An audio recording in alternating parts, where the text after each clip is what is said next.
Wait for it. Wait for it. And we're live. Hey, all you crazy sci-fi and fantasy fans. It's time for your daily dose of shenanigans over here at the Blasters and Blades podcast.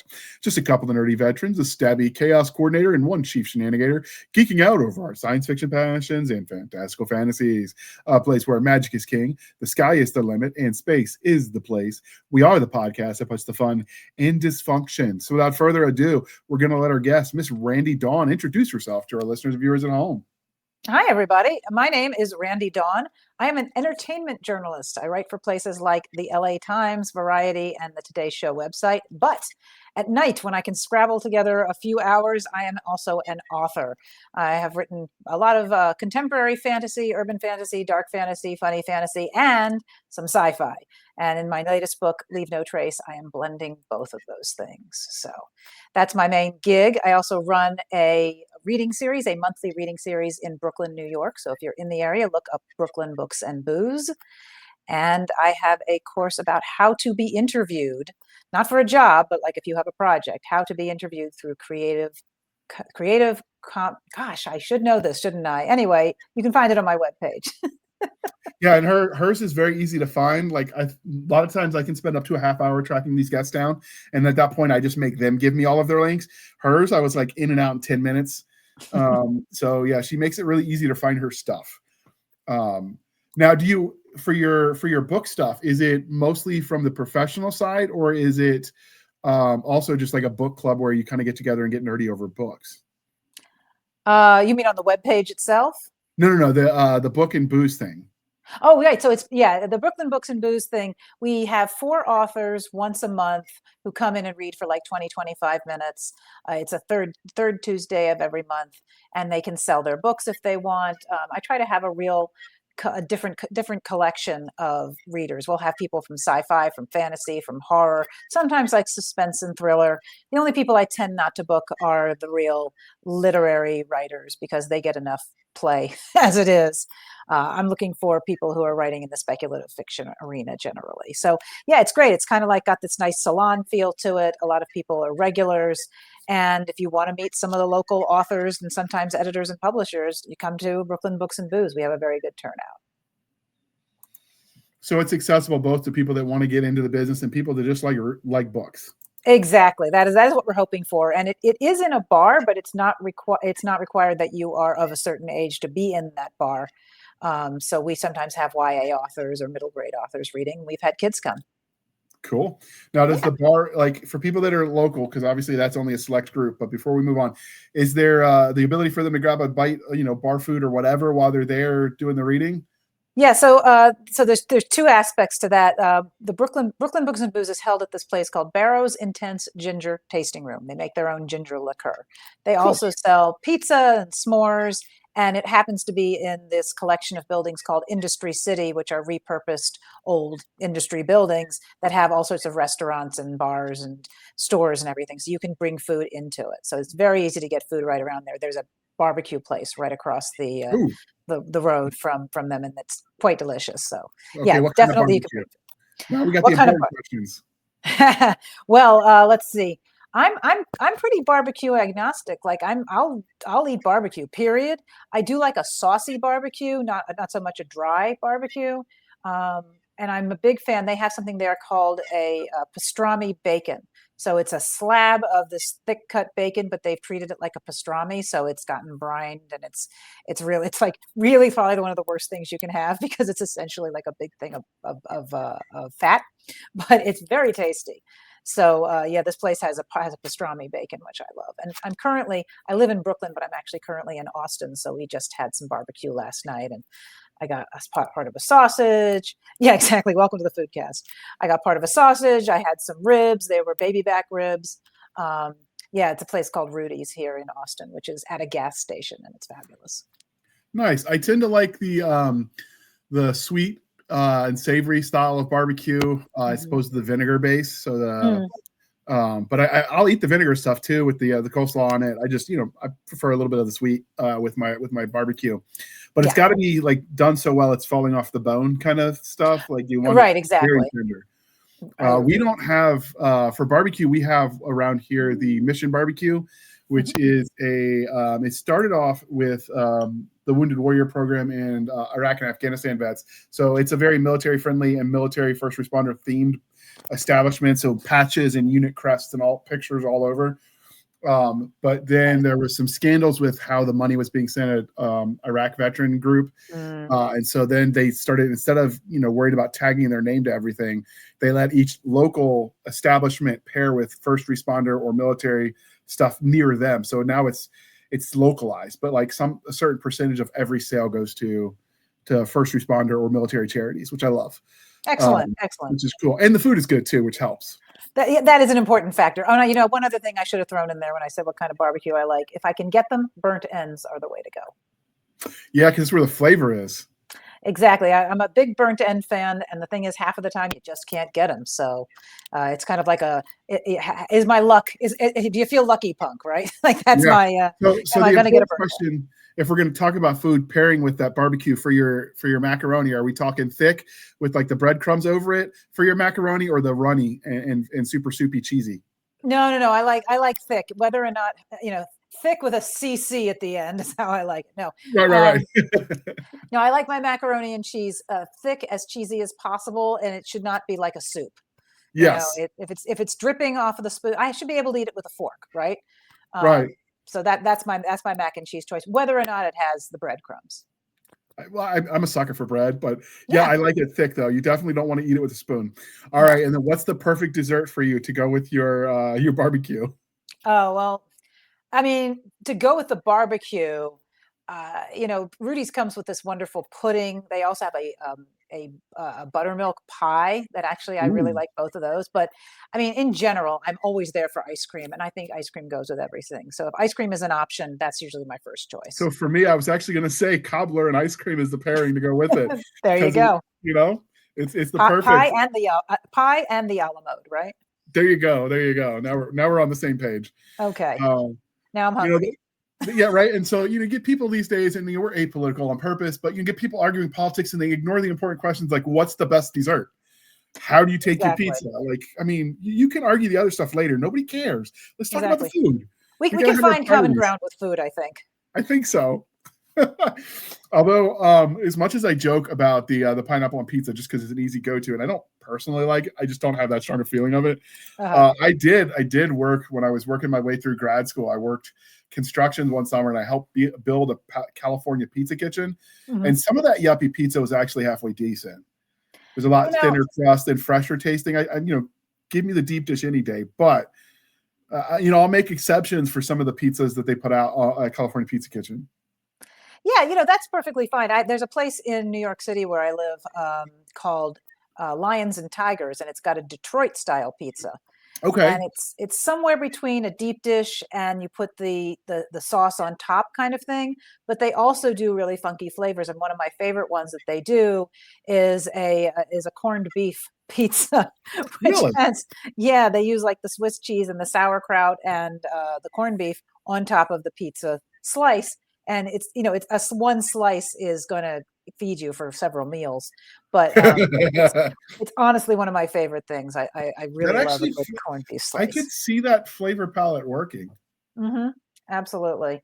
I like a lot of the barbecue that they do with ranch, that they'll mix together the chicken barbecue with the ranch dressing on it.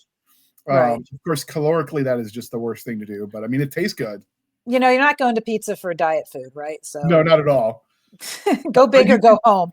Right. You can make yourself feel better because you drink the Diet Coke with your 12 there slices. You go. There you go. Exactly.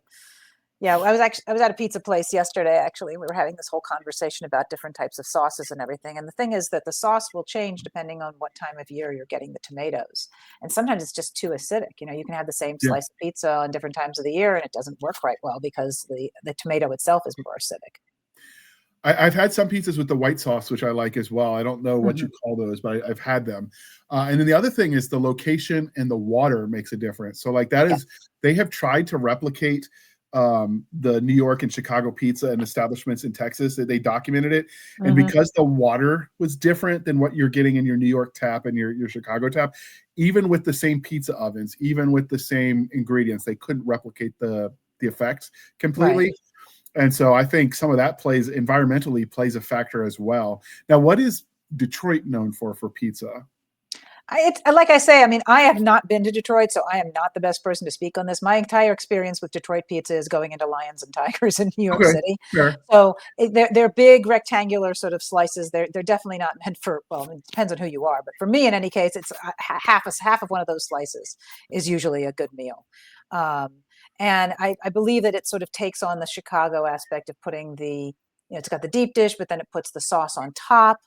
So you're kind of doing a different mixture, and it's got a crisp, buttery bottom, which I really like. So there's that going on too.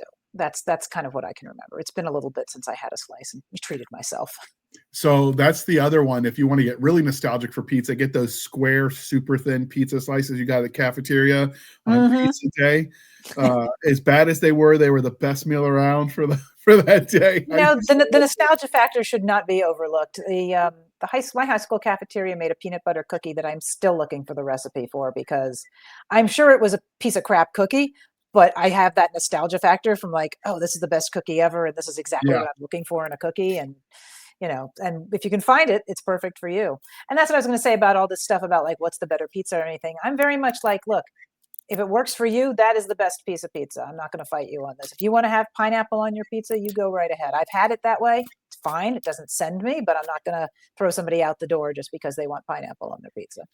The funny thing is around Halloween and Easter, you'll get the people that like, the pineapple and anti-pineapple kind can unite because they'll put like Peeps on pizza, or some of the Halloween candy corn and make dessert pizza with that, which just ugh. It just looks atrocious. Yes. You're basically just layering sugar on top of bread. Top of bread, right? All the carbs you can possibly think of in one place. So, okay, the other question is I've actually had this discussion with an author I know who's very German and came to America later in his life. So is there a preferred order when you're making your hamburger or your cheeseburger that you stack it? Well, for me, I don't put a whole lot under the burger. Like there's the bottom of the burger and you've got the bun. Like I don't do a whole lot on that side. Everything goes on the top, right? So Okay. I want the cheese first because the cheese is warm. I want the cheese melted. I do not want you to like throw on a piece of cheese after it's come off the grill. So the cheese first, and then I would do like if I have grilled onions or caramelized onions, then they go on. I do not do raw onion on my pizza. I'm just not a raw onion fan. But if you get the caramelized onions, that goes on top of the cheese, and then I can live with or without a tomato or lettuce slice. Like that's fine. If I can feel better about myself, like I'm getting some nutrition. And then on top of that is where I do both ketchup and mustard. So I do both of those. Oh, and I'm sorry, and you got to put a pickle in there. It's definitely got to have at least one or two like bread and butter type pickles. Okay, I was going to ask what kind of pickle, because it's that or there's the dill kosher wedges that you could slice up. Yeah. I'm pretty much a good about most pickles, not too sour, but when it comes to a burger, I really like the bread and butter pickles, the sweet pickles on there. I like the sour pickles, but you're right, they don't necessarily lend themselves to the burger experience. Agreed. They can go many places, just not there. Of course, every time I see a pickle, I'm remembering that I got a pickle from what was that show? Oh my goodness, I'm drawing a blank. With Buckwheat and the Little Rascals. The Little Rascals, the movie they made in the 90s. Oh right, yes. Yeah, I remember. And quick, what's the number for 911? It's just an awesome movie. And the cool thing is when you have those movies that you like as a kid, and you get to take them and show your kids, either share the trauma or share the joy, whatever, but you share it. Yes, I know. I one of my favorite things in the world is to take something that I really enjoy, sometimes a piece of art, sometimes something else, and show it to somebody who's never seen it, because that's the closest I'm going to get to seeing it again for the first time. So I love enjoying it through their eyes, through their reaction. So yeah, if you can show to your kids, I don't have kids, but if you can show it to your kids, my best friend's daughter comes over and we show her all kinds of old movies and everything, and it just tickles me that she gets into them. That is awesome. Now, for the New York area where you live, do you have a lot of like museums that have that kind of art where you can go look at it? Or I don't know New York area, so. Oh, okay. Well, New York is kind of known for having a few museums: the Metropolitan Museum and the Museum of Modern Art. And I just went to a museum called the Frick, which is it's like an old mansion. I know the name, but it's named after the guy who owned the mansion and had all this artwork. And it's kind of like there's not necessarily one theme. It looks like a house, and it looks like a house with just has a lot of art in it. And it's the house itself is very beautiful as well as the art itself. So that's a nice experience to have also. So yeah, there's tons of museums for the art. And there's plenty of galleries too. A lot of galleries will show you art, and you can do whole gallery tours. I did my master's degree in colonial American history. So at one point in time, I would like to go up to the New York, New England area and just tour all the sites because so much of the revolution happened up there.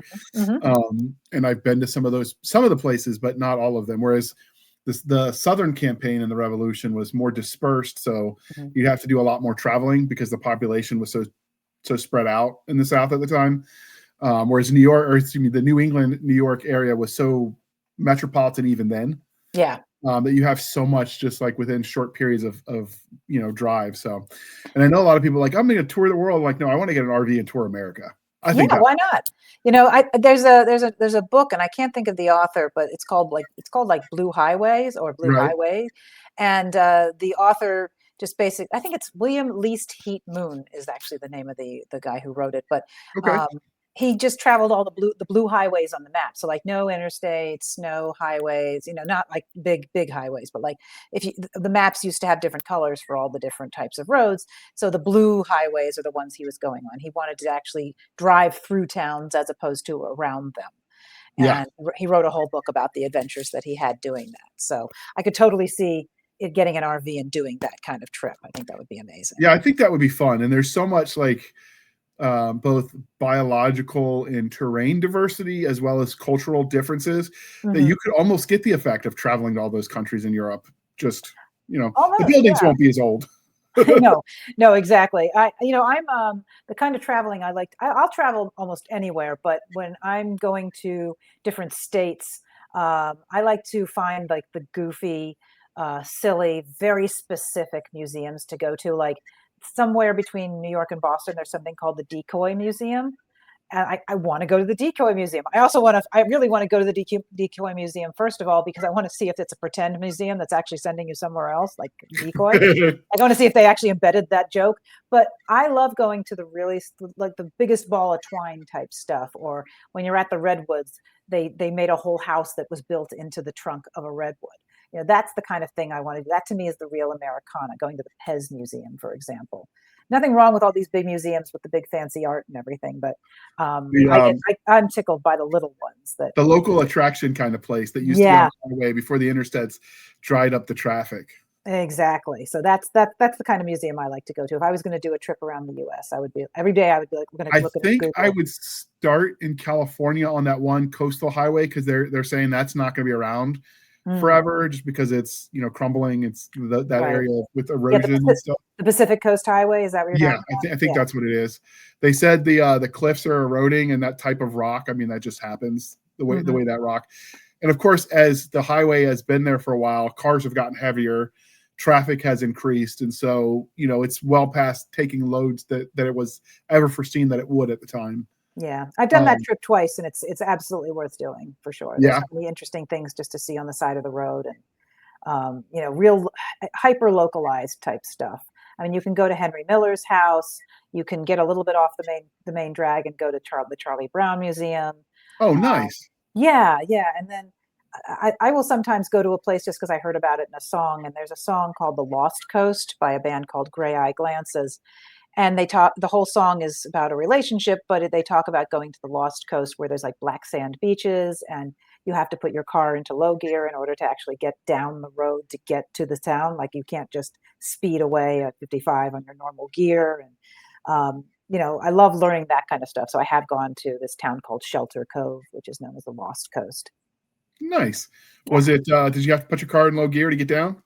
Yeah, you did kind of. I mean, I think I had an all-wheel drive, so like I don't know how much gear I really had to change, but if you had a car that was maybe not designed to go on really steep inclines or descents, you'd want to do that for sure. It's not a whole long period of time, but it is a very steep. It's like I don't know if it's a 25% decline or not. Yikes. Okay. It's big, and it's just like north of San Francisco. And so you, dear listener, where would you like to travel? Join the conversation. Join us in the chats below on the Facebook, Discord, whatever. We always enjoy you joining these discussions. So before we dive into the book that brought us here, we do have to ask you the religion questions. Are you ready for this? Go for it. Hit me. All right. Star Wars, Star Trek, or Firefly? I'm going to have to go with Star Trek because it is it's one of the few shows you see where people are actually doing jobs. They are trying to do something other than just, conquer something. They're trying to actually learn about the world. Well, And hold on. Han Solo had a job stealing things. That's right. Yes, a noble profession, I'm sure. Yeah, and also there's just a lot. I mean, there's not. It's not that there's not a lot of Star Wars, but there's a lot of Star Trek, and there's a lot of different series. Firefly, breaks my heart that we lost it so fast, but I can't put it up against Star Trek. So yeah, for me, Star Trek. One of my problems, and I've said this before with Star Trek, is it felt too utopian, like they didn't understand human nature. And so the universe sometimes felt too clean. I am told some of the books and then the newer series address those concerns, and you see, that from outside of the Federation, maybe it's not quite as clean. Yeah, it's yeah. I agree. And then there's, Discovery tried to do that on a certain level too, to really get into the nitty gritty of a lot of this stuff. But as with a lot of world building, if you try to dive into world building and pick it apart, it probably will fall apart because it's hard to imagine every single thing you need. Like I've written world building where magical creatures are creating their own TV shows. That's the funny fantasy that I do. But I'm not going to get into how currency works. I'm not going to get into religion. Like those are questions you can nitpick if you want to, but it's not relevant to the stories I'm telling. And with Star Trek, yeah, I always thought it was a little bit silly, like, we don't use money anymore. Okay, fine. Yeah, that's nice. But how actually is that really going to work? And then you run into people who are very concerned with money. You run into the Ferengi. You run into a guy who collects rare objects from around the world, and he worships money in his own way. So or around the universe. So it like money is still a factor. It's just whatever you want to call it. It has a different shape. But I like the aspirational aspect of Star Trek, and I'm gonna possibly earn a few haters right here, but I'm gonna tell you right here, Star Trek and Star Wars, that's fantasy, man. I'm sorry, those are fantasies. I mean, yes, we use machines and it's more military and in some aspects, but those are fantasies, and that was actually a big disappointment for me because I grew up watching Star Trek, and I'm like, that'll be cool when we can go into the stars. And then you start reading the actual science of it, which is like, well, you die of radiation probably, and also these ships couldn't get through all of these little objects that are flying in space that would just tear into the hull. I mean, if you actually get into the science of trying to do some of this stuff, it doesn't hold up. So like the nitpickiness can go on all sides, but almost all science fiction is really a form of fantasy because it's not, we can't make that work. There was a guy I like named Jason Pargin, who's an author, and he does a bunch of videos, and he was pointing out that, like, can you imagine if the Empire really existed, how many ships they would have to actually police the Empire that they allegedly oversee? I mean, we had to have this many millions of people in World War II to go and control a single country. Can you imagine the billions and billions of people who would be conscripted into trying to rule the universe? Like, it doesn't hold up when you really focus on it. But that doesn't mean we shouldn't write it. That doesn't mean we can't call it science fiction. I mean, if you look at economies of scale, it worked for the Roman Empire.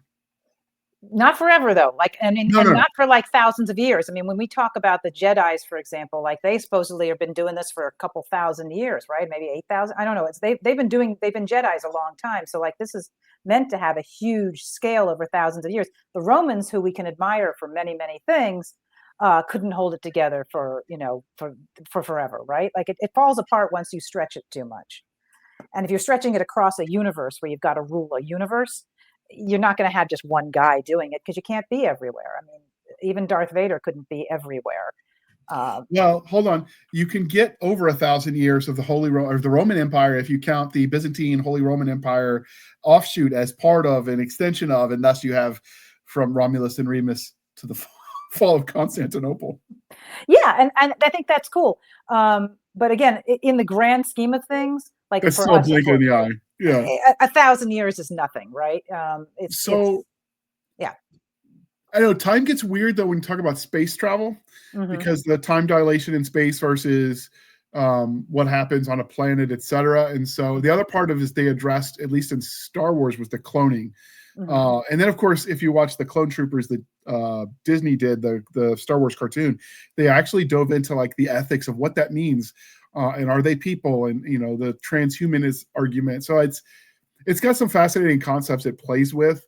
It doesn't. It's space fantasy more than it is hard And there you sci-fi. go. Yeah, space fantasy. Let's take it that way. I'm just saying that I think once you start digging into who if you start talking about fantasy and science fiction, it very quickly becomes this sort of genderfied thing, like only girls read fantasy, only boys read sci-fi, and it's like mine is stronger than yours. And I don't like to have that conversation. I like the idea of blending fantasy and science fiction, which is one of the things I was trying to do with the Leave No Trace book. So there are two things that Star Trek has going for it. Like I said, I like Star Wars better. Firefly is a close tie. Mm-hmm. Star Trek, I like I said, it felt too clean and too utopian. But I will say, I did like that they honored the source material. So like the girls in the women in the first series, the original series, they obviously they wore the miniskirts, right? That's the iconic. Yes.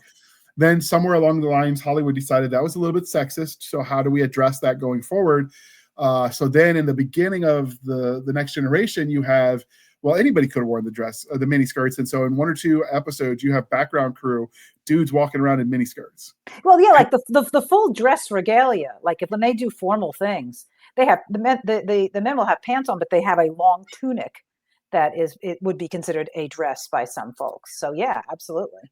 But no, they honored the material. They gave an explanation for the change and then quietly didn't talk about it again. Yep. And so I like that. I do think because it was aspirational, you end up with things like Miguel Alcubierre coming up with the Alcubierre drive and trying to make the math work for a warp drive, which he did. The problem was it took more energy than the sun produces in its lifetime to make it work. Right, and exactly. Then other people have created tweaks to his formula, and they now with exotic particles, we're a lot closer.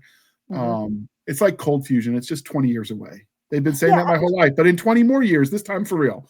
You never know. I mean, I guess what the thing is, it's like I like these shows for what they can inspire, and the reason we have cell phones that look the way they do is because we had communicators, right, on Star Trek, and people took that stuff and inspired with a real world exploration. That's actually what I was getting to, is all of the stuff that came because people were inspired. So you do have the transparent aluminum that you see some now. You have the communicators, the cell phones, the tablets. Yep. You have are you familiar with the X Prize? I think I've heard of it, but I'm not sure. Go ahead. So it's put out by DARPA, which is the Defense Research Program. I don't remember the exact acronym, but it's the Defense Research Program. And they did a X Prize where they basically say, this is what we're looking for. And then any team that can invent this thing, win a huge prize, and of course bragging rights, and maybe somebody buys your product. And one year they did it, I want to say it was 2011, where they tried to get someone to create the tricorder, the bones used to diagnose. Oh yeah, I know what you're talking about. Yeah. Yes, there's actually a team that won. Now it was very limited. It was the kind of things what a mom would use before she says, "Okay, now it's time to take it to the doctor." Yeah. But they were able to, with just what we have now, back whenever it was done, to actually create something close to what they had in the original. Yeah. Which I really enjoy that it inspired that much. And all good sci-fi, I think, really should be aspirational to some degree. Exactly, which is why nitpicking it is almost a little unfair. I mean, you can nitpick anything, right? But hopefully what people are really getting out of it is not that, oh, that couldn't happen, but more like, what if it could happen? Well, I think sometimes what you don't say and kind of leave to the readers to fill in is where you get that room for them to figure it out. Like, I don't talk about money, just money is there. And, I didn't like math in school. I'm not going to do math now. Right. Yeah. I was not a math grunt for a reason. And so I think you can skirt around that with, a little bit of hand wavium and then leave it. Yeah. And if you do a good enough job at the universe, there will be people that come behind you because they're fans and they figure it out for you. And you're like, oh yeah, that's totally what I was thinking. Yeah. Oh, that's like when you ask your spouse, "Where do you think I want to take you for dinner?" How did you know? Right, exactly. Well chosen, well chosen. All right, and because we're polytheistic here at the Blasters and Blades podcast, Game of Thrones, The Wheel of Time, or Chronicles of Narnia. Okay, so I'm actually going to color outside that line. I'm going to go with His Dark Materials, Philip Pullman. His Dark Materials, I've heard that. So that's the Golden Compass and the Okay. Yeah, the Golden Compass is what kicked it off. It's a 3-book series, and they made His Dark Materials recently for HBO. There was a movie, I don't know, maybe 15 years ago, where they tackled much of the first book, but then never got they didn't do well enough for them to continue. So I think the ideas presented in those are really much bigger than the ideas presented in any of the other ones that you're talking about. Although I'm not an expert in some of those, so I can't speak like, say, for Wheel of Time.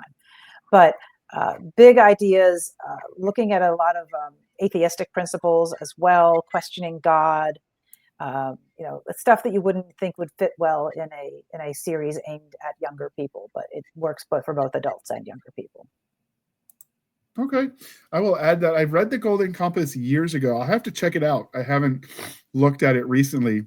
Yeah, and continue with the other 2 books because they actually get better as they go.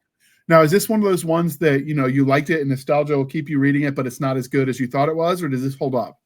Well, I read this when I was a full-grown adult, so I don't think of it in terms of a nostalgia way. I just remember reading it going, this is just something I have never seen before. Because it starts out, you think it's going to be another Chosen One series, right? Right. Chosen One gets a gizmo, and what does she do with it, and saving the world, etc. But it doesn't go in the direction that you think it's going to go, and she is again, the author is just presenting all sorts of really big ideas about faith and religion and atheism and all that kind of stuff, but not in a preachy sort of way. It all goes with the story. And then you have things like armored bears, and you have things like a knife that can cut through reality, and really cool stuff. Okay. Yeah. So speaking of childhood, one of the crying shames of adulthood is we stop asking each other the important questions. And thanks to the generosity of our sponsors, we are bringing that back. And I'm going to ask you, what is your favorite dinosaur? I'm still a Stegosaurus fan. I mean, you got 2 brains, one's in your tail, one's in your head, and they just looked cute. I remember when I was in elementary school and we started studying dinosaurs. I'm like, oh, Stegosaurus is cute, and he's dumb, but I like that. Cute and dumb. Okay. Yeah. I mean, not necessarily in the men I'm going to date, but I was about to ask a joke. Is that made dating easier for you, liking cute and dumb? That's right, exactly. No, but for dinosaurs, which I will not be dating, cute and dumb, definitely. Okay. All right. And because we are civilized human beings here at the Blasters and Blades podcast, we are no longer knuckle-dragging troglodytes. So we'll ask you, coffee or tea, and how do you take it? Definitely a tea person. I actually have never drunk coffee. I don't like the smell of it even. And it's kind of one of these bullheaded things. Like my mom was like, when you go to college, you'll definitely be drinking coffee. And I'm like, no, I won't. Prove it. And I didn't. But I'm kind of an Anglophile, so I've been drinking hot tea for many, many years before I could even really boil the water. I would take iced tea and put it in the microwave and pretend that I had made hot tea. But I have a ton of hot tea. I have a ton of tea in my cabinets, and one of my favorites is this. It's this peppery kind of red. It almost tastes like a tea that tastes like a cinnamon ball.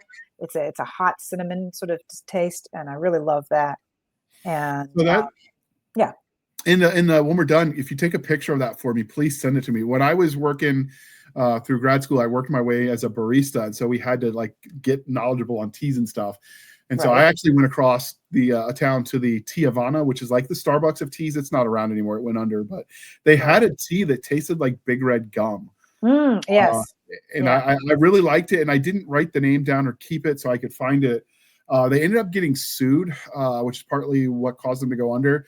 They would oversteep the tea and then give you those robust flavors, and then they led you to believe, that this is only 1 scoop, so you'll get this length out of it. But if you want the flavor you tasted, it lasts half as long. Oh, I see. Right. Yeah. So they were getting them for fraud. I don't know the end, but they ended up going under. They just, lawsuit after lawsuit. So yeah, I'll send you a link. The one I'm using it's called Harney and Sons, Harney and Sons Hot Cinnamon Spice Tea. Okay. Now, when you put your tea in the microwave, do you say things like Earl Grey, hot? I do not do that anymore because I think that there are a few Brits out there who probably dropped over, either laughing or dead when I mentioned the microwave. That was just when I was too young to be allowed to use the stove. I have a bubble a kettle that boils the water, and then I pour it over the tea now. So I can do loose leaf or I can do it in a bag. So either one works. Okay. Is there any snacks that you pair with it? Like, do you do what do they call? They don't call them cookies. They call them biscuits. Biscuits. In a perfect world, there's these McVitie's biscuits that it's this round biscuit, and then it has like chocolate on one side. And I wouldn't dip it into the cinnamon tea because I think that's a mistake. But just regular black tea, you dip it in, and you just leave it in for a few seconds until the chocolate sort of melts and the biscuit gets a little bit wet, and they eat that. And that is. But if you wait too long, it will break off and fall into the tea, and then it's just a giant mess. So it's kind of a game in a way. But that's my favorite thing to dip in the tea. You're playing sure. chicken with your dessert. You're playing chicken with your biscuit. Chicken and biscuits. Now that's a very Southern thing. So Yes. obviously, you like the nerdy things because you write them, you do the reporting on it as your day job. But before you were doing that, you were a fan. Otherwise, you wouldn't have chose that career. So how did you get into speculative fiction writ large? Ooh, I think the way that I got into speculative fiction, I mean, one of the first things I watched was Star Trek, and we already talked about all that. So I think I was always open to this kind of storytelling. And I was also very into apocalyptic fiction, the idea that we might get nuked one of these days because the Cold War was going on. Right. So I used to read all of these end of the world books, and it's a very short leap from end of the world books to end of civilization. How do you rebuild civilization? And you end up getting zombies, and then like it's a very wide space that you can walk in to get to other kinds of speculative fiction.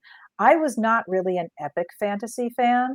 I did occasionally read books that may have castles and dragons and quests and stuff, and I don't have anything against that. But what really spoke to me was when I discovered contemporary or urban fantasy, the idea of having magical creatures in the world with us today, and how would that function? And some of the books that I read that were about that, there's a book called The War for the Oaks by Emma Bull, and that worked the idea of these warring Fey tribes, and meeting up with a punk rock musician. So I really got into that marriage, and I think that was what walked me into it. And then I started writing a book like that because I got really into Irish Celtic folklore and fantasy, and then I wanted to marry some of those characters with my music journalism, which I was doing at the time. So I was kind of also doing the Fae and rock bands. So I think that was really kind of where it started for me. I would read almost anything when I was growing up, but I always liked the scarier stuff, the more supernatural stuff, the psychic stories, the stories about UFOs, all that kind of stuff. So that was what I was really into, and it just led me in this direction. So when it comes to the urban fantasy, the paranormal romance genre, the kind of overlap, do you prefer the magic to be, or the fantasy element to be known to everybody, or almost like secret society hidden in plain sight? I like the secret society hidden in plain sight, but I also like where it starts to leak out and you have characters who are discovering that the stuff is really real. I think you can overdo that too many times in a book. So I may eventually get to where I'm writing it. We already have accepted this. The funny fantasy book that I did, Tune In Tomorrow, there's a lot of, she doesn't know that this exists, but then she finds out. And then in subsequent books, it's less hidden because the humans are involved in the Fae world in such a way that it's just kind of accepted already. So I think I'm already working in that direction. But I love the idea of trying to figure out how the Fae would operate within human parameters or human worlds, and then also vice versa, how humans would operate in the Fae world. And I try to look at what's been established in folklore about, fairy creatures don't like iron, that make them sick. Okay, so can we play that into a story? If they can't be around iron, what does that limit them to? So I try to ask and answer a lot of these questions while telling the story. Yeah, and you can play with the changes in tech and how that works. Like if you got something that lasts and lives a really long time, how do you do that in a modern digital world where everything is recorded? Right. and hiding your existence. Or, vampires can't be seen in pictures and in mirrors. Why? Because the silver backing the mirror, and it's the silver in vampires. Well, if mirrors don't have silver in them, are they still invisible? Like, you can play with all those neat ideas. Yeah, and I think people who know the stories or know the folklore in the first place, they get tickled when they see that sort of thing. It's like, oh yeah, I hadn't thought about that particular application for this It's the thing same with. thing when people get elemental magic, for instance, and then you start thinking about like the creative ways they can use it. Like, Hmm. elemental magic, that doesn't sound cool till you realize there's iron in your blood. And what if I pulled it all out? Right, Suddenly, right. elemental magic is very aggressive. Hmm. And so, like, I like when they get creative, and I'm sure there's hundreds other ways I'm not remembering or haven't thought of, but I like it when they think outside of the box Right. with those Yeah. poems. But not only that, you think outside the box, but you recognize the box is still there. Do you know what I mean? Like there, Absolutely. it's drawing around the edges and finding different ways to explain things that people will respond to. Absolutely. All right. So, you've always been interested in this stuff. When did you decide writing was the way you wanted to go? Well, I started writing before I even had a favorite genre. I mean, I used to write Oh, I used to write stories about my stuffed animals. cool. I had, like, this family of stuffed animals, and I started writing these stories and adventures that they would go on, and I would illustrate them. And that was, when I was probably still 8 or 9 years old. So I've been writing something for a very long time. And the book Leave No Trace, believe it or not, even though it's just now getting published, I started a version of that when I was in middle school. um, Lexi used to be called Alexa, but of course the technology stole Alexa from us, so we had to have a character that's not Alexa anymore. um, Yeah, your readers will hate you if you make Alexa her name, and then every time they listen, their technology goes a little nuts. right, exactly. I loved that name, and I picked it because it meant leader of men, which is the same thing it means if it's Alexander, right? Like Alexander, leader of men. Alexa means leader of men also. And originally, Leave No Trace was very much about this girl who grew up in the woods, and these visitors who came to visit and get completely lost, and she has to, like, lead them out of the forest. A lot of this has changed, but Lexi, as she's called now, remains in the story. She's this young girl who, for various reasons, has grown up in the forest and has been very isolated from whatever is going on in the rest of the world. Everything else has pretty much been patched onto that since then. But yeah, I've been writing for many, many years. This one is one of the first novels that I really felt I could go somewhere eventually. It just took a long time to get there. And the other book that came out in April, called The Only Song Worth Singing, that was something I started when I was in college. So I've had this sort of continuing, ongoing. I'm writing a story at some point almost all the time. I'll take a year off to maybe hibernate and rethink about what I want to write, but I'll come back, and I've just been writing stories for basically my whole life. Nice. Well, since we're talking about the story, rather than draw it out, let's play that beautiful bean footage. And once we get back from the sponsor, we'll shamelessly shilling for the man. We'll talk about the book that brought us here. Introducing The Shaman's Bones, Migratory Farmers Book 1 by Hunter K. Wallace. This fantasy features fierce animal gods, omens of the stars, and a quest to find a very special set of bones. When Yolanda is made an ambassador in her caravan of migratory farmers, it's a dream come true, until a trade in a village on the equator goes terribly wrong. The skies foretell trouble, the spirit animals are angry, and shadow monsters prowl the night. Worst of all, Yolanda is supposed to fix everything. To do so, she'll need the bones to summon the greatest spirit animal of all. Yolanda isn't alone. She's the help of a resentful young man whose life she has ruined, a gorgeous bone collector obsessed with corpses, a nanny turned sleuth, and a very attractive blasphemer who hates the spirits even more than she does. She'd rather be alone, or stealing glances at the broad-shouldered, brown-eyed blasphemer. No, she'd rather be alone. Maybe.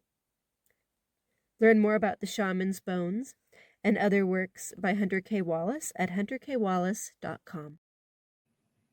All right. Thank you for sticking with us through that commercial interlude. And with that, let's dive right into the book that brought us here, Leave No Trace. So I am going to put that cover up there, which is just gorgeous.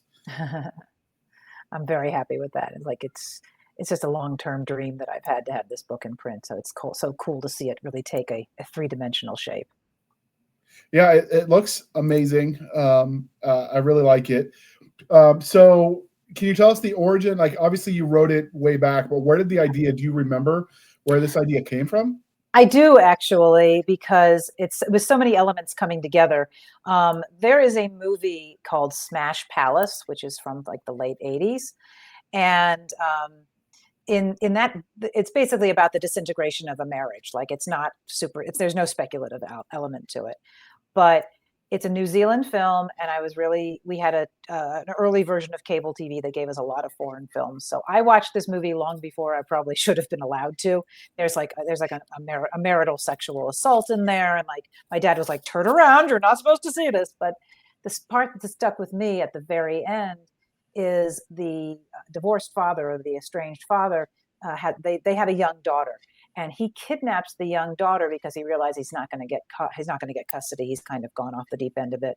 He kidnaps the daughter and takes her into the New Zealand bush, which, when you think of, the bush of Australia and New Zealand, very different things. The one in New Zealand is like tropical rainforesty kind of thing. It's not a desert like Australia is. So when he takes her into the bush, the idea is that he's going to keep her away from everybody. They're going to just live in the bush. And fairly quickly she gets like a cold, and he has to go get medicine for her, and then he's captured. And that part of the movie is a very small part of the movie, but it kicked off the what if question in my head, which starts a lot of books for a lot of authors. What if they never left?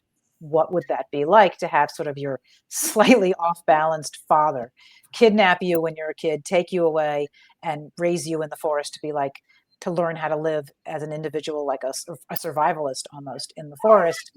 And what would change your life to make you then leave the woods? So that was kind of when the story got started for me, was seeing that movie and then creating this character of formerly Alexa but now Lexi. And that's who you see on the cover now. She's the young woman on here with the bow and the arrow. They aren't allowed to use guns in the forest because her father doesn't want them to be caught, so they're not going to use loud blasty things. But in this version, which I came up with much later, she befriends a character known as the Gilly Dhu, which comes out of Scottish folklore, and he's the green man of the forest. And if you know anything about like Scottish military things, the sort of camouflage that they wear is known as a gilly, and that's where it comes from. So this green man of the forest is very protective toward young people and the forest, and they become friends. But her father, the reason that they're in the forest in the first place, is her father has been looking around and sees that somehow people are starting to develop magical abilities. That's not explained why. We don't know exactly why, but he's afraid of it. He's still treating it like it's a disease. And he grabs her, and they go into the forest to get away from this magic that's spreading everywhere. So she can't tell him the fact that she's made friends with a magical creature. So there's this big secret between them. And the other character that's on the front is this giant bear in the background. And in early versions, the bear was like a bear and just was menacing all the characters. But what I found out is that in Irish folklore, there is a goddess bear named Artio, Artio. And I wanted to have the bear also be kind of a protector, but also to need to be protected. And I don't want to give too many things away about how that all comes to pass. But the bear looks after Lexi in her own way. And when new people come into the forest who want to go on a hunt, they see deliverance and they take the wrong message from it, basically. They come into the forest and they want to go on a hunt, and they're completely inexperienced and they don't know anything, and they get this idea in the head that they want to kill a bear. And Gil tells Lexi that you can't let that happen, or like there'll be like disaster. The whole forest will fall apart, because what's actually going on in the background of all of this is that magic is seeping into the world, because the veil, the wall between the Fae world and the human world is disintegrating, and the Fae are losing their home. And they are having to sort of stream into our world. And there's plenty of people who are just like, I don't want these weird magic creatures coming around, and they're spreading their magic everywhere. So there is a war that has developed between humans and fae that is largely taking place in the UK and Ireland, because that's kind of where these creatures are coming from. So like some are in Brittany and France. There's a front that's going on there, and then there's more of a war going on in other patches where the veil is so thin that they're just streaming through. And the visitors who come to the forest, one of them is ex-military who fought in one of these battles and had a very close contact with a magical, like the Queen of the Fairies, and failed her and left the military, and is now kind of he hates anything magic. So all of this kind of comes together to in a real mix where, like, how can we save some things, where is the exit, what do you want to protect, what do you want to save, and where's the exit. That's kind of the theme that goes into this book. And it stands alone all by itself, but it also connects indirectly to the book that came out in April called The Only Song Worth Singing. When they talk about the fairy world, they call it the green place. And I have an idea for a third book that would sort of bring both of the characters from these books together for sort of a final, like when the war is over, how we deal with the change in civilization and how do you sort of restore some sort of balance. So that book is outlined but not written yet. So all of these books are standalone. You don't have to read one to read the others, but I do have sort of a grand picture in mind.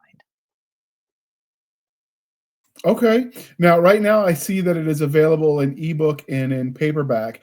Are there any plans for an audiobook?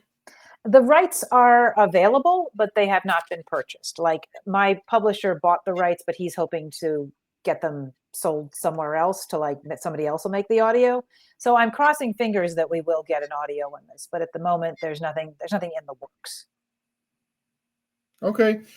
So if we're considering that some of the people listening to the podcast are families that listen, if the families are saying, hey, is this appropriate for my kid?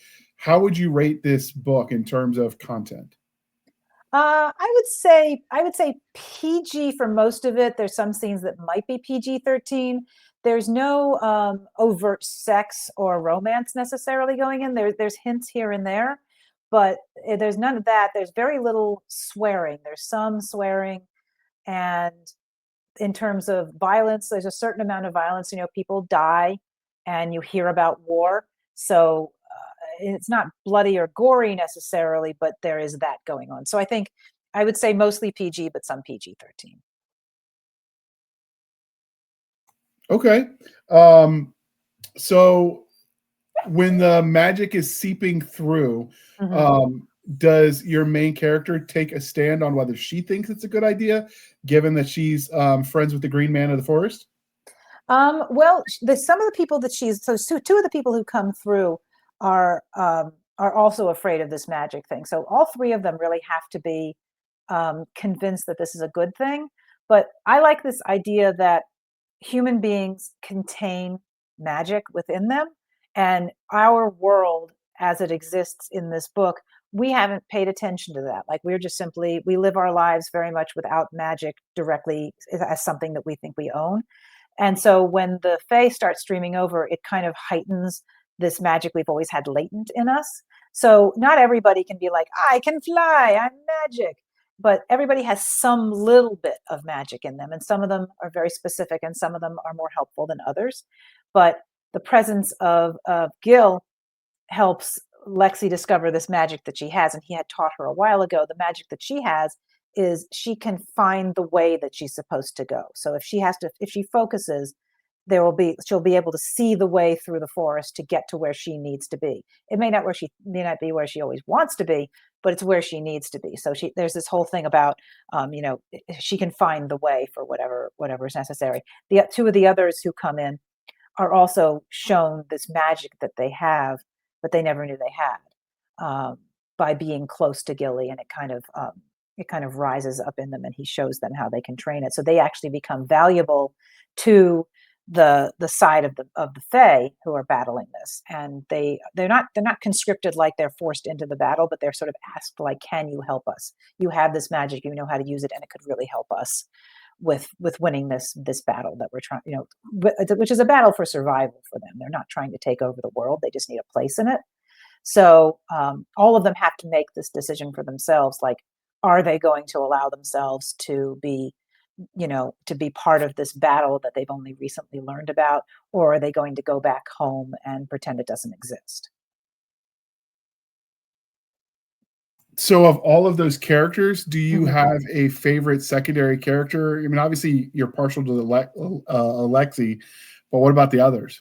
Well, so one of the people who comes into the forest is a young woman named Stephanie. And I really like her because she's more us, like she's more representative of us, the reader, because she doesn't know about this magic that's going on. She barely knows about the war. Um, and she is shown this magic that she does have, like she can put things together that have been broken. And we can see her development through all of this and this sort of uh, this emerging morality that she has about why this is something that's very important, and it's more important than what she's been doing in her daily life until now. So I think Steph is not the major character, but she is absolutely the gateway for us, the reader, to sort of start questioning, well, what would we do in these situations? So I really like her. So, have you been to the places where you set this, just for field research or whatever, or is it just your imagination? I've had so many years to try and put this book together one way or the other that absolutely. I did a whole hiking trip where in the Rocky Mountains, and you did it like they do the day hike, and then the place brought your main bags to like a yurt or something like that. So I'm not saying I backpacked and slept over in tents. I have done camping like that, but I spent like a week in the Rockies going through places like we started in Eagle, Colorado, and then we went to places like um, Leadville and all the woods around those areas. So I took a bunch of pictures. So I knew I would find great big open fields of green grasses, and that's like the meadow in the book. So I very much have modeled it off of this area of the Rocky Mountains. And you've got And a picture of it with your newsletter sign up of you on one of those mountain things. I would love to say that is the Rocky Mountains. That's actually Iceland. Believe Really? it. Yeah, Iceland is gorgeous, and absolutely everybody should go. But that is not the location that I was thinking. Okay. Well, I just thought the picture was kind of cool, so we No, would it's a great share it. picture. It's a great, it's a great picture. But I wanted to go to the Rockies and really see it for myself and get a real muscle memory kind of sense of what this place was like, because it wasn't the picture I initially had in mind. So I had to adjust some things so that it would feel more realistic. And hopefully, people who do hike in that area, hopefully they will look at this and say, yeah, that does feel like a place I've been. Okay, I'm sorry. I'm having to unmute and remute because I got a puppy that wants attention. Hello, Um, puppy. yeah.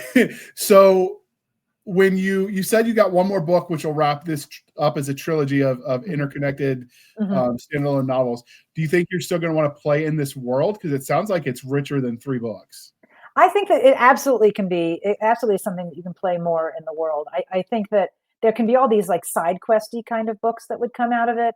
I can see more things happening with Lexi. I can see more things happening with what's it like that when these cultures are more blended together. Um, I think there's a lot of things I can do with it.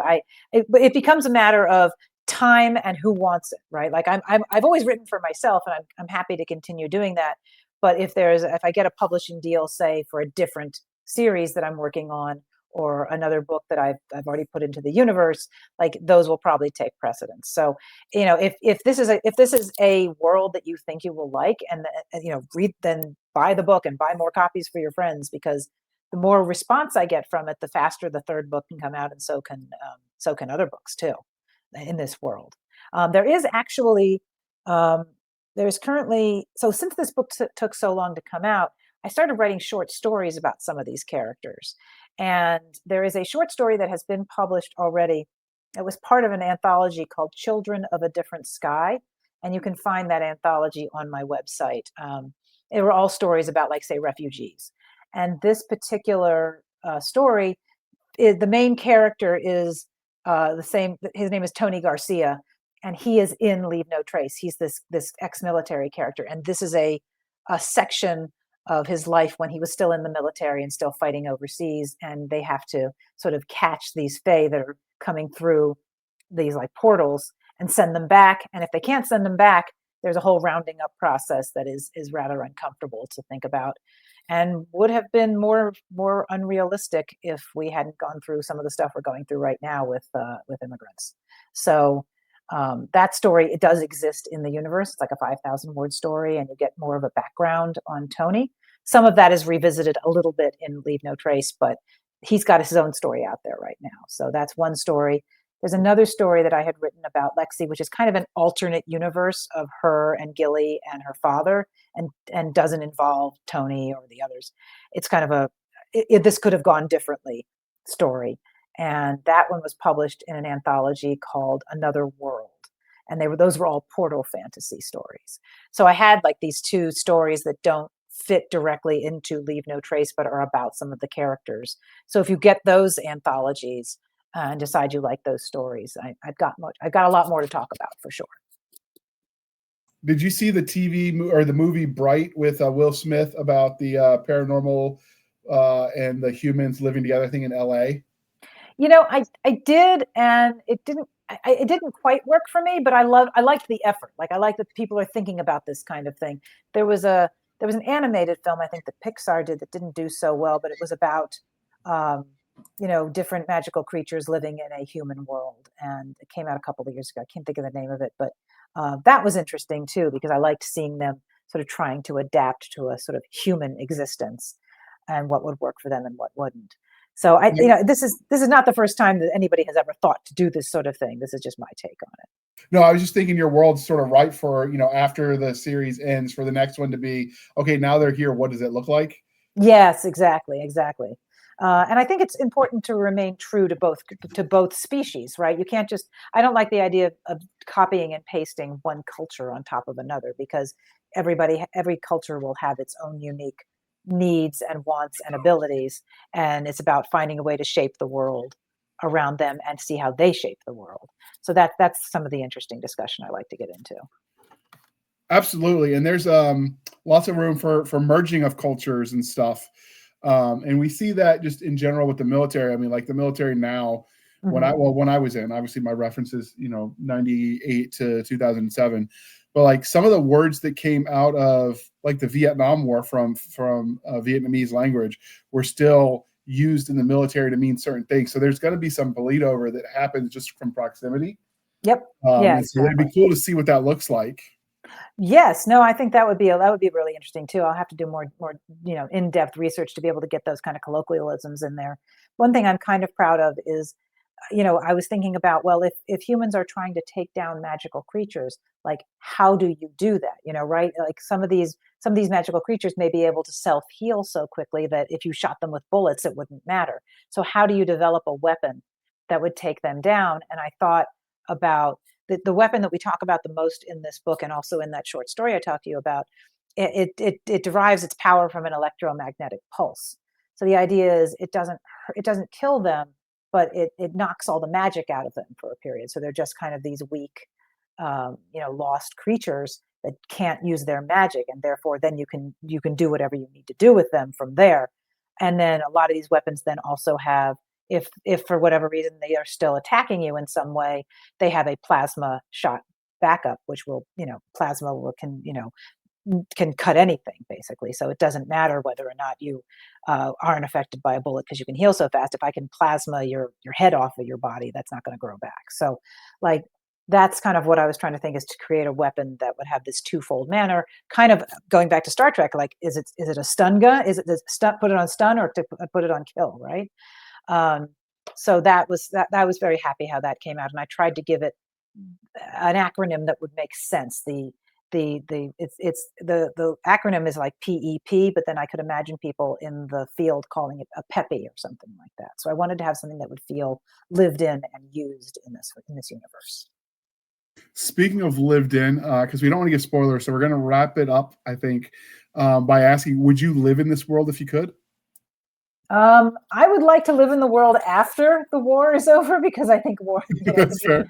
I would not necessarily want to be diving into that particular battle, but yeah, I think it's really exciting, the idea that you would have magic as part of something that almost like a sixth or seventh sense. We're used to being able to see and hear and all that. Why can't we have our own miniature, small brands of magic, and a world in which humans weren't afraid of that, and that magical creatures could feel comfortable with sharing that? I think that would be a fantastic world to live in. I love that idea. So you mentioned some of the characters and the creatures you were using were out of Celtic folklore. How true to the roots of that did you stay? As true as I could. I did some research, I did a lot of reading. I did a lot of research. I spoke to, experts in both Celtic and Irish folklore to try and get as close to this as I could. There's not always a ton of depth and detail when it comes to folklore. Like, there'll be stories, people will write stories, but there are very few people who have like written some sort of canonical ABCDE, right? Like, every time you write about a leprechaun, it has to be like this or something, because these are oral stories that were passed down generation to generation. And the nature of folklore in general is that it adapts to whatever culture is reading it now. So the way we read certain folklore creatures now would be different than it would be 200 years ago, because your needs are different. So I don't like to think that there is an accurate and culturally sensitive way to do this, so that I'm not just completely making stuff up when I'm calling it actual folklore. But I think that it's meant to evolve, it's meant to stretch, it's meant to be relevant to whoever is telling it right now. So there is the ghillie doo, does protect the forest, does sort of have an outfit on that looks like he's part of the forest. He's got branches and leaves and things, and he protects animals as well as young people. So I kind of riffed on that. And that works very well for the ghillie doo who's in here. Does the ghillie doo, who is a Scottish folklore character, take orders from an Irish fairy queen? They're both Celtic. So, like, I don't think there's anybody out there who's going to fight me on that, but I'm happy to have that discussion if they want to. So there's a little bit of creativity, which is what fiction is anyway, and there's a little bit of here's the source material, and you can decide for yourself.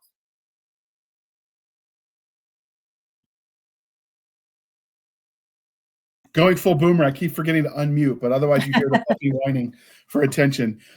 So with the folklore, that's the other thing that you got to factor in, which most people don't think about, is how much Tolkien and the gaming industry with Dungeons and Dragons and everything that came after have affected our understanding of those common creatures. Yeah, absolutely. I mean, Tolkien is so influential. It's easy to forget that there are other creatures that he didn't write about that are very important to various folklore, or that they took on different aspects than the way that he used them in his stories. And neither one is right, neither one is wrong. I think is if you do your research and you keep close to what the true meaning of this character was, and why they were important to various cultures, there's nothing wrong with doing some riffing and enlarging and giving more information than may be available anywhere else.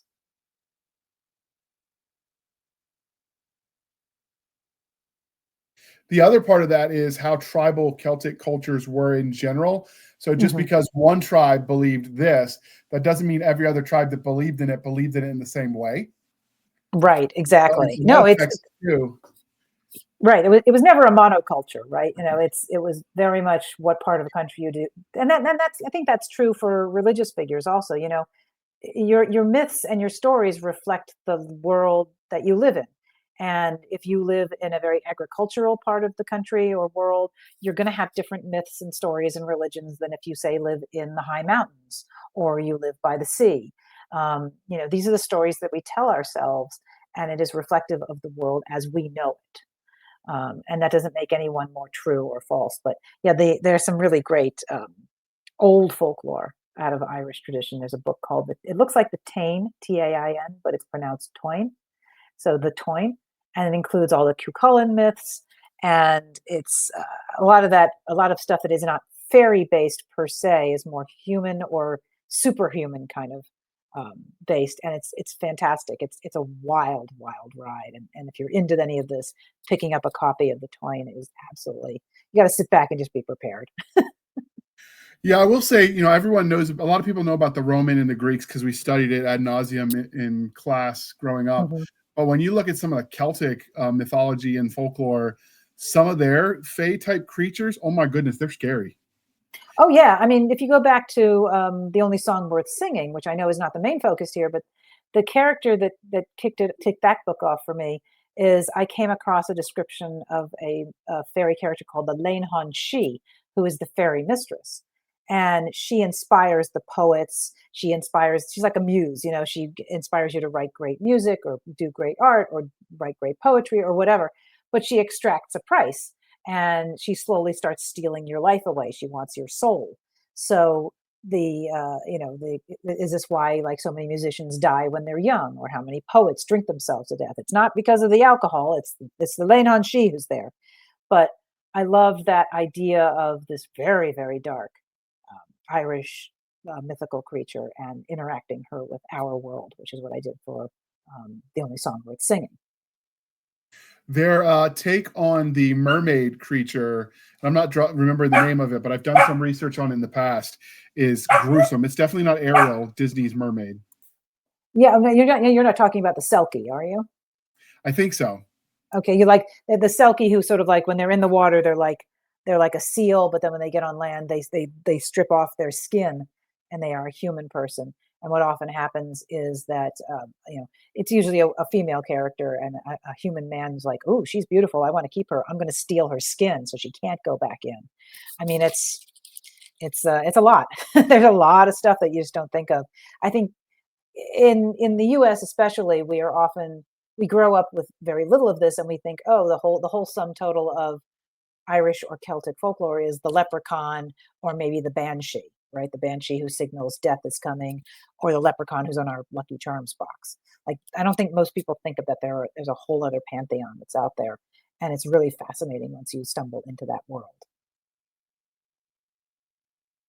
So I did a quick Google, and what I was thinking of is the Merrow, Merrow, which is Mhm. a Oh, okay. sea singer or siren. It's Yes. half human, half fish. It's part siren, part mermaid, but Mhm. it has a dark side and like lures the fishermen to their deaths on the Right. shores and that sort of thing. Oh, yes, that's And a whole 'nother oh one my for sure. goodness, that is intense. Mhm. And you can see once again why they would have a lot of water creatures, because it is an island, and you can see that why you have to explain why when people go out fishing or they're trying to just bring home, food for their family, why they just simply never come back. Well, it's the marrow, so you can see where that comes from.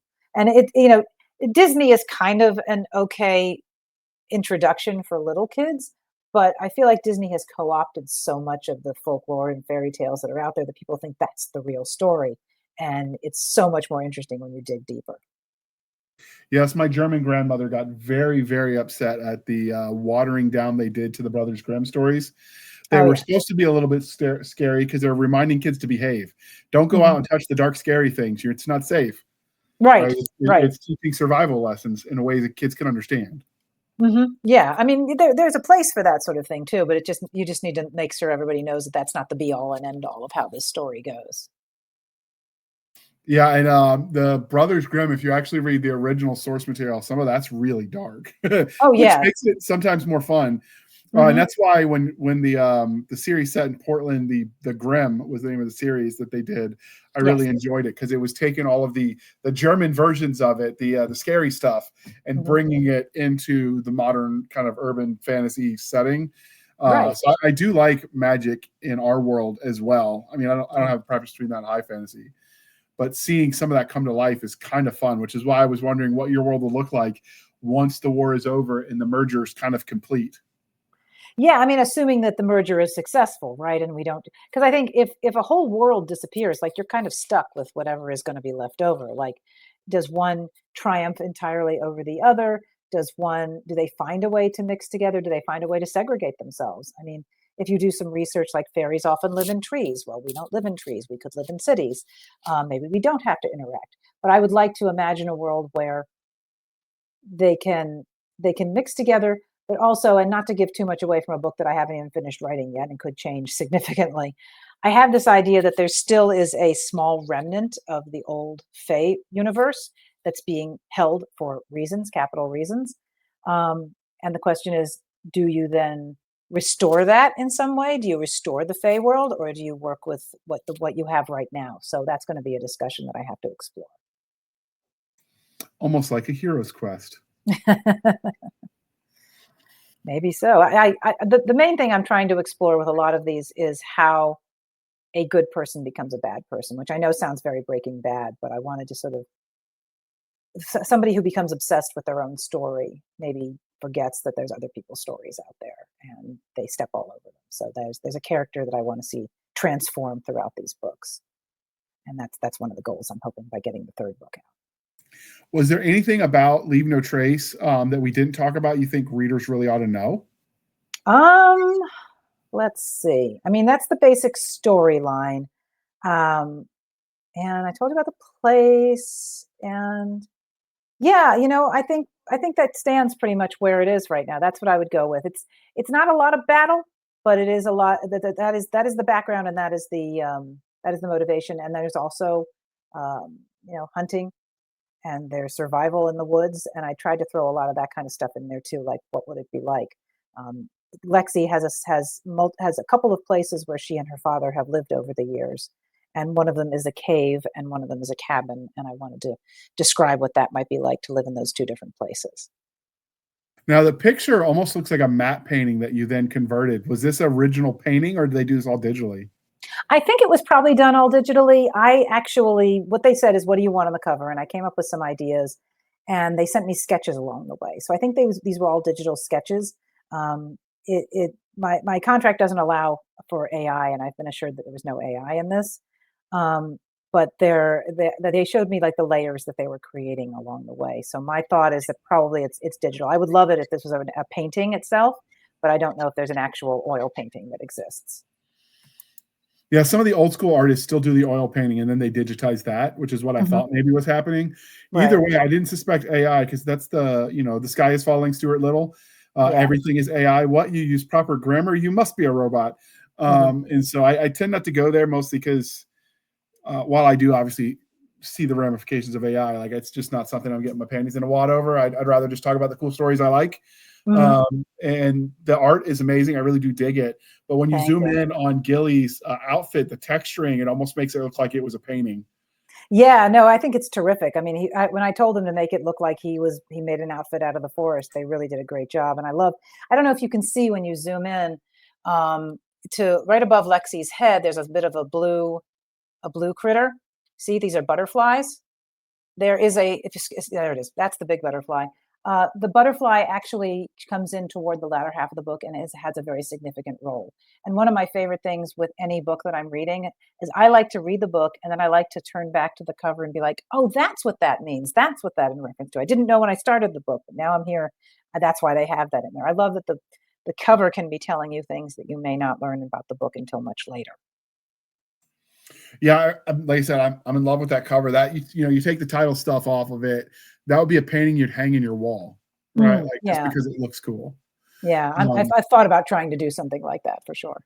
You could definitely, depending on what your contract says and what rights you own. I've seen people that make posters of their book covers and hang them up.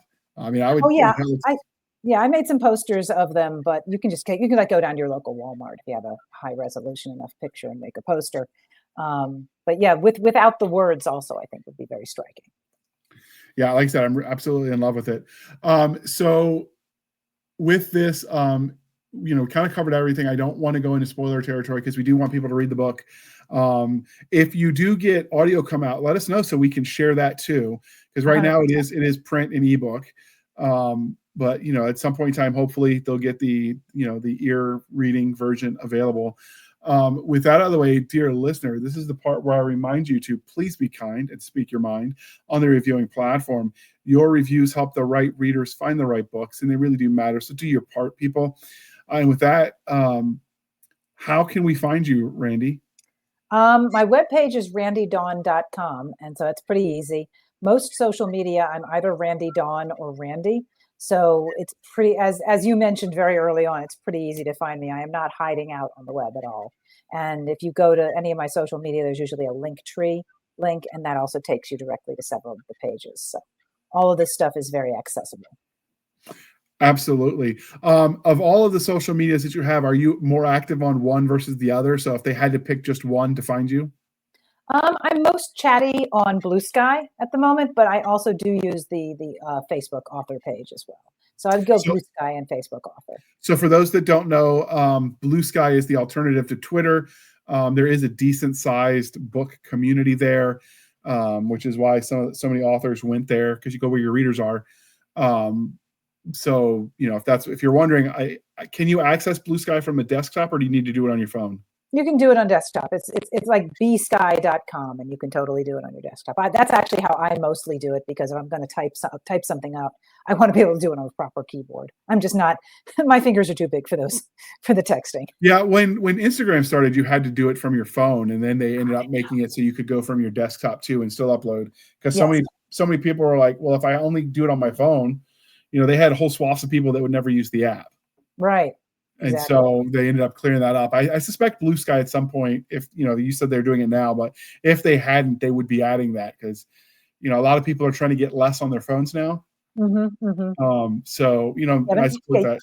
Yeah, you can totally use it on desktop. It's very accessible on desktop.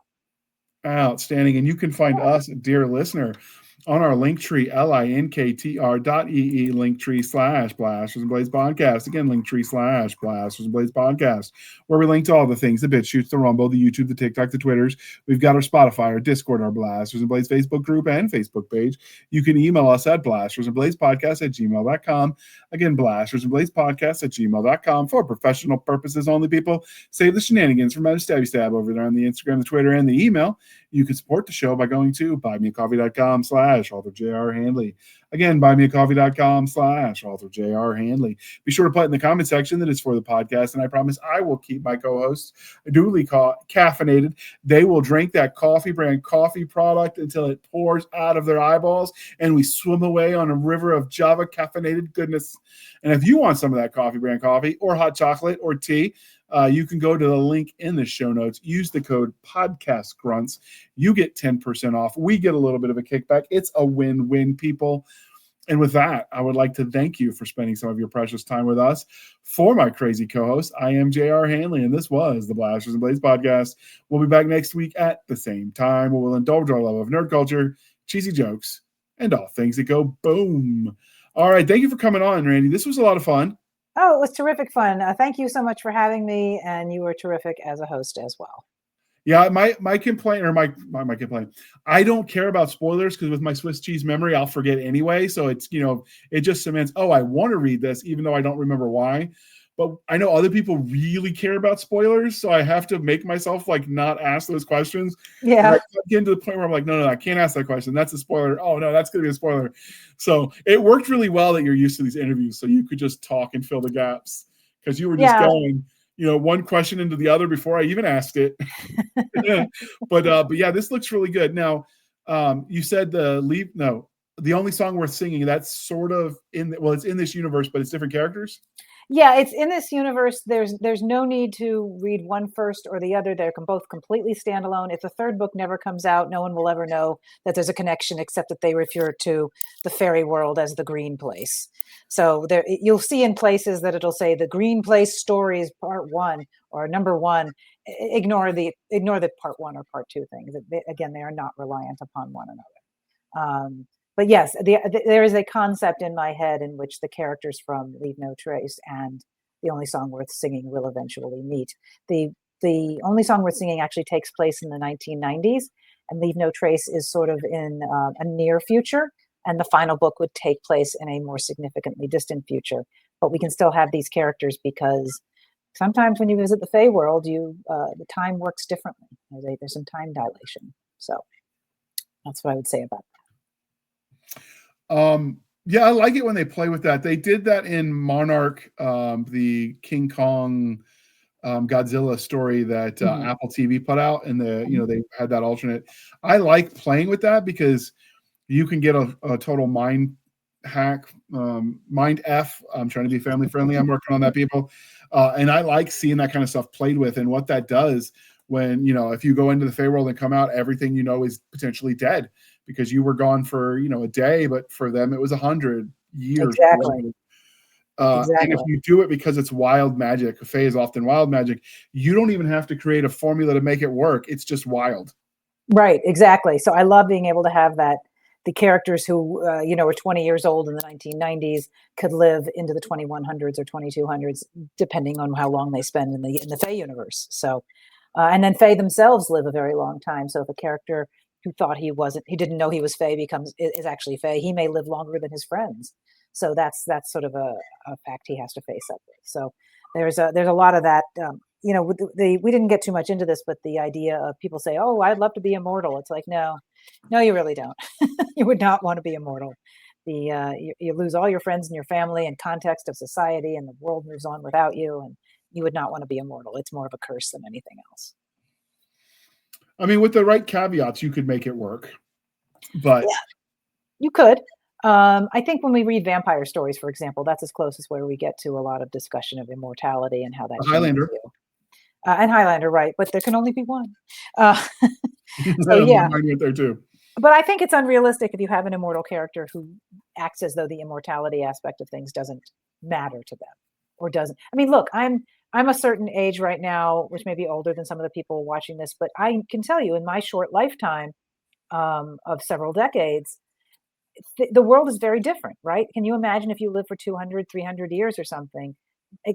However the dislocation you may feel from the world as it used to be compared to what it is now, exponentially, extrapolate that to 10 times or whatever. And the world would you wouldn't feel like you were part of the world anymore. And you might be able to walk in it, but like language would change, the point of money would change, like so many things would change, technology would change, that it's mentally exhausting, I think, to have to live like that, whether or not you're a vampire. So that's something I like to explore. You're making me think of the stories I heard growing up. My great grandmother was born before the Wright brothers made their first flight and died to see us land on them after seeing us land on the moon.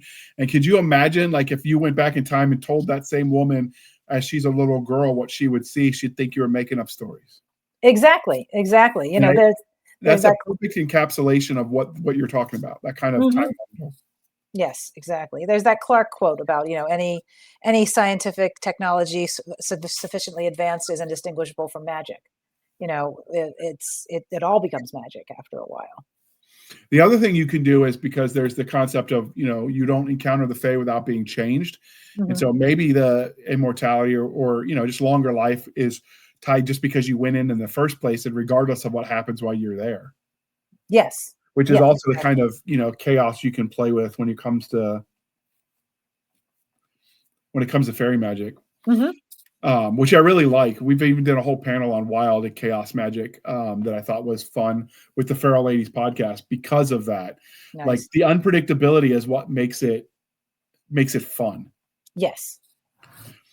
Did you intend to do that as the magic you used when you wrote this? I don't know that I even put that much thought into it, honestly. It was like, what am I trying to do with magic in here, and why is it important, and what is it like if human beings start discovering it within themselves? Because if you go back deep into the Seelie or the Celtic Druid folklore, that era, the idea was that the Seelie used to live above ground and were driven underground when, like, religion took over and they weren't allowed to practice their magic, and so they live underground. But the idea is they used to live side by side with us. They were actually the ones who were in charge of the land. So if there was something that allowed them to come back out, I think they would find a lot of commonalities with humans, and humans might discover that we are more than we realize or what we are. And you find that out by mixing the cultures together as opposed to keeping them apart all the time. Absolutely. And with that, we're going to hang up for real this time, I promise, because my next question would probably be a spoiler. But it looks like we're going to have you back on some panel discussions to discuss Fae magic.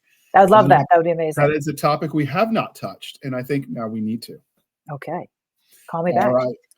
We'll see you. This was a lot of fun. Thanks for coming on. Thank you so much. It was great. I had a really good time. All right. With that, we're going to hit the end button. People, wait for it.